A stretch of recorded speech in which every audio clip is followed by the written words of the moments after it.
What if I told you guys that you could make more money sitting on a couch than going out and getting a job? Or even better, what if I told you guys that you could make more money sitting on a couch than some people with a college degree? What I'm talking about today is the public welfare system. And what I'm hoping is that I can give you guys a little bit of knowledge about the welfare system and the problems with its current form.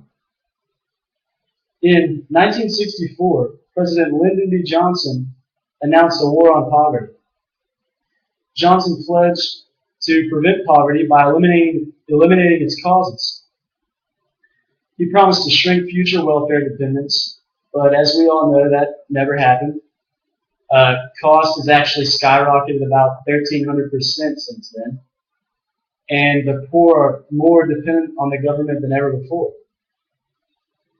Over the past 46 years, for example, we've spent $16 trillion on welfare alone. And it's projected that we'll spend about $1 trillion more in 2014 alone, in 1 year. Without reform, welfare is going to bankrupt America. There's no getting around it. It's simple. In 1996, reform put 2.8 million households back to work.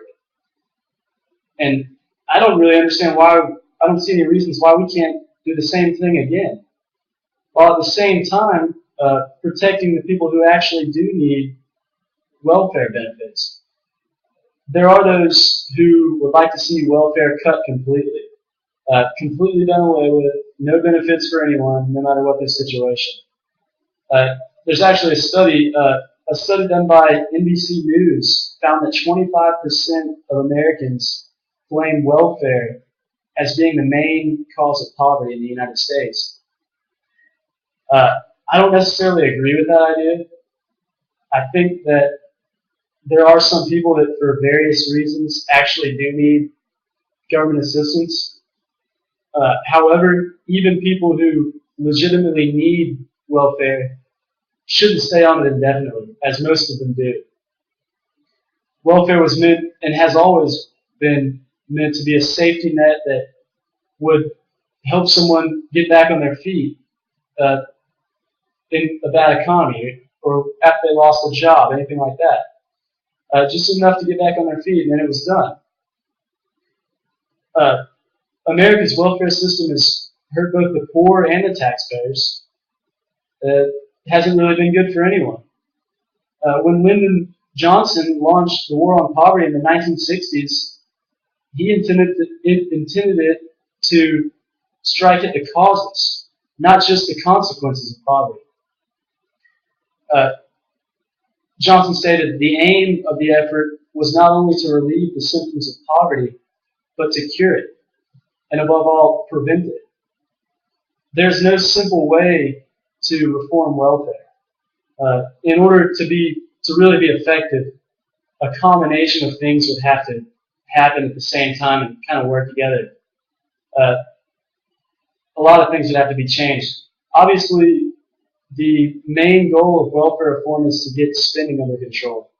And by under control, I mean back to pre-recession levels.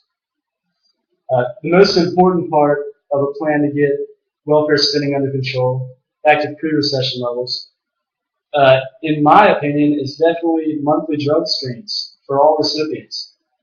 If I have to take a drug test in order to keep my job and make money for you, then it's only fair that you should have to pass drug screens as well. The most common argument to drug screens comes down to money. People say that the sheer amount of money that the federal government would spend on screening people each month, we just couldn't afford it. But I mean, we're spending trillions a year. And either way, if drug screens were actually required, most likely a quarter to half of them wouldn't even pass.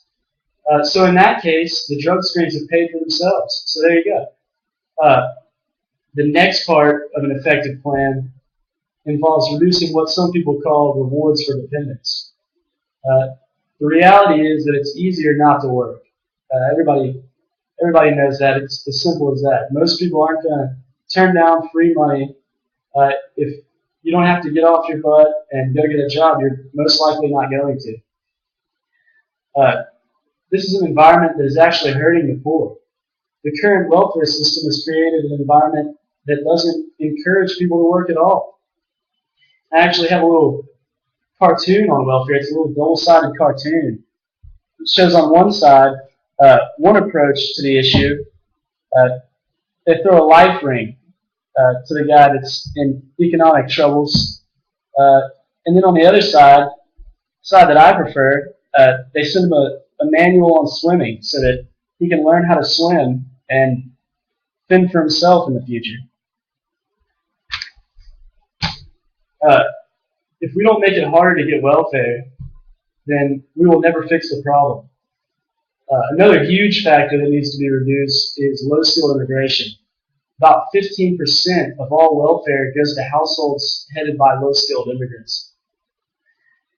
According to the Center for Immigration Studies in 2009, 57% of households headed by an immigrant, illegal or legal, with children under 18, used at least one welfare program, compared to the 39% for Native American households with children. It's a huge difference.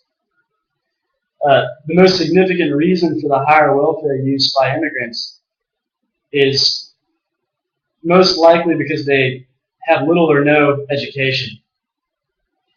The Tucson Sector Border Patrol estimated that there are currently 15 to 20 million aliens in this country as of last year. But many estimates point out that the real number could be double that, much higher, and increase every day because borders still aren't secure. Regardless of the reason for this, if we want to be serious about cutting welfare spending, we have to be serious about getting immigration under control first. Though the problem with the welfare system sounds complicated and it seems like it'd be very complex and difficult to fix, it's far from impossible. The real difficulty is getting politicians to actually do something about it. As the same case for many other things. Unfortunately, politicians are far more concerned about politics. Don't act too surprised. Most of them won't vote in favor of welfare reform, even though they clearly understand the enormous inefficiency and waste of federal funds is driving our economy into the ground. And the reason for all this comes down to one thing: votes. Politicians are scared that if they vote in favor of welfare reform, that they won't be reelected. And it's for good reason. They have a good reason to be concerned about that. But it's this selfishness that has led to the extensive dysfunction of our economy. However, if we do put enough pressure on political figures, it can be done. A United States with a reformed welfare system would be much more fiscally stable, as well as a better environment for the poor themselves and the taxpayers. Reform would force people into work, force people to learn skills that they wouldn't have before, which would stimulate the economy just as much as huge cuts in spending.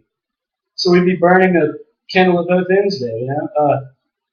One of the most attractive potential improvements would be tax cuts that working Americans would experience.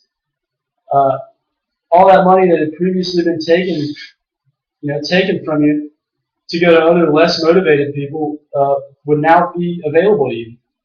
After all, you're the one who earned it. If you remember the economic boom that took place when the first reform was actually set in stone in 1996, you already have a pretty good idea of what the advantages of healthcare reform are. However, this time we must make the effects last. Last time we kind of quit prematurely working on the problem, and we see how that turned out. So ask yourself, what should we do to get the ball rolling? The answer is we must start by putting as much pressure on Congress as we can to begin reforms. Everyone has to participate. It's an all or nothing thing. We need to pay close attention to what candidates' views are on certain subjects. Uh, you know, Candidates that show a strong will to clean up the welfare system should be voted into office.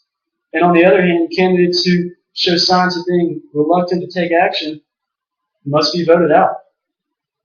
The time for action is now because we don't really have any more time to waste.